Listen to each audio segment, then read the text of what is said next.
Imagine two titans locked in an eternal struggle for dominance, not from today but from centuries ago. Two empires, each wielding immense power on the brink of war. One, the Iron Legions of Rome. The other, the Cataphracts of Parthia. Their collision in 217 AD at a place called Nisibis would not only decide a battle, but sow the seeds for the fall of an old empire and the birth of a new one. This is their story, and the story of how a stalemate can rewrite history.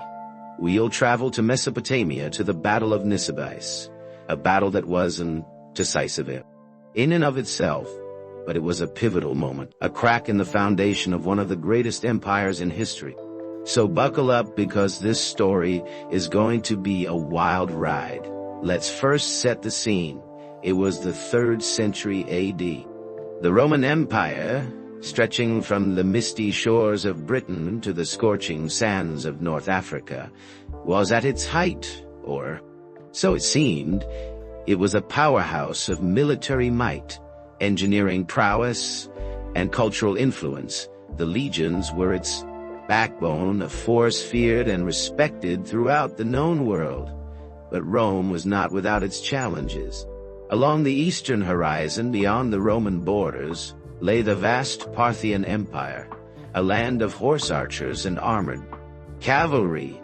They controlled the vital trade routes that linked east and west. The Parthians, direct descendants of Thaki, ancient Persian kings, were masters of cavalry warfare, employing innovative tactics that often surprised the more infantry-oriented Romans. They were a proud people with a rich history and deep traditions of their own. These two giants, Roman and Parthian, were destined to clash. Their rivalry was not just about territory.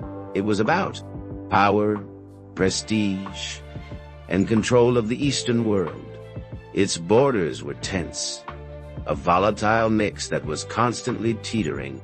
On the brink of war, the impetus for the confrontation at Nisibis was the unremarkable figure of Emperor Macrinus, a usurper who had murdered his predecessor Caracalla.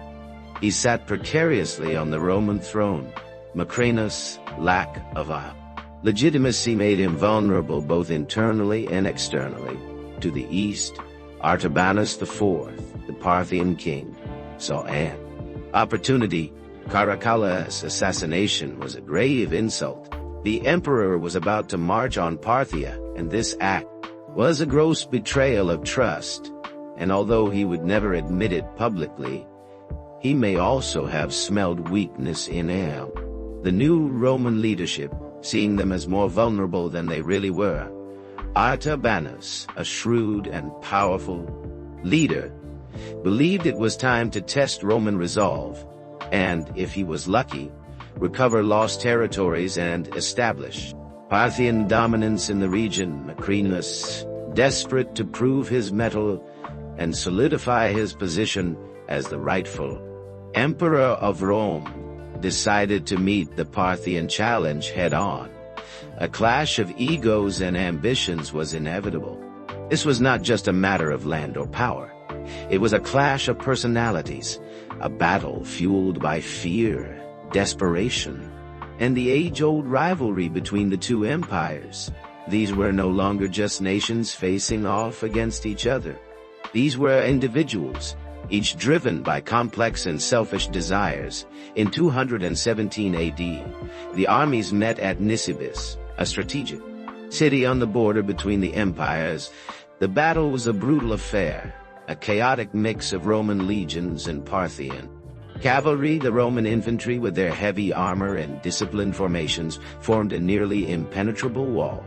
The Parthian horsemen, armed with bows and spears, surrounded and harassed the Roman ranks, unleashing deadly volleys of arrows and then closing in for a brutal charge. Imagine the earth shaking beneath the hooves of hundreds of horses, the clash of metal on metal, the screams of men amid the chaos.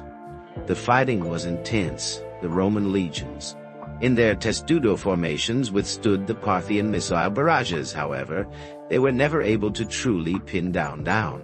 The Parthian horsemen, the Parthian cataphracts, heavily armored horsemen, smashed through the Roman lines, theirs lances shattering shields and armor. The battle raged back and forth with neither side gaining a clear advantage.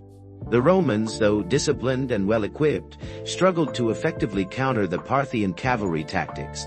They were constantly harassed, never able to gain the upper hand. The Parthians, on the other hand, were unable to break the Roman formations completely. It was a battle of attrition, a stalemate of wills. After days of fierce fighting, both sides were exhausted. The Battle of Nisibis did not end in a decisive victory for either side, but rather in an uneasy draw. No army was destroyed, no empire broken. The Romans, unwilling to commit more troops to the conflict and having suffered heavy losses, negotiated a peace agreement with Artabanus. This agreement, however, was not a testament to their victory but an admission of the severe losses both sides had suffered and a clear indicator of the weakness of the Roman leadership. Macrinus, eager to return to Rome to deal with his own political problems, agreed to pay a large sum of money to the Parthians as part of the treaty.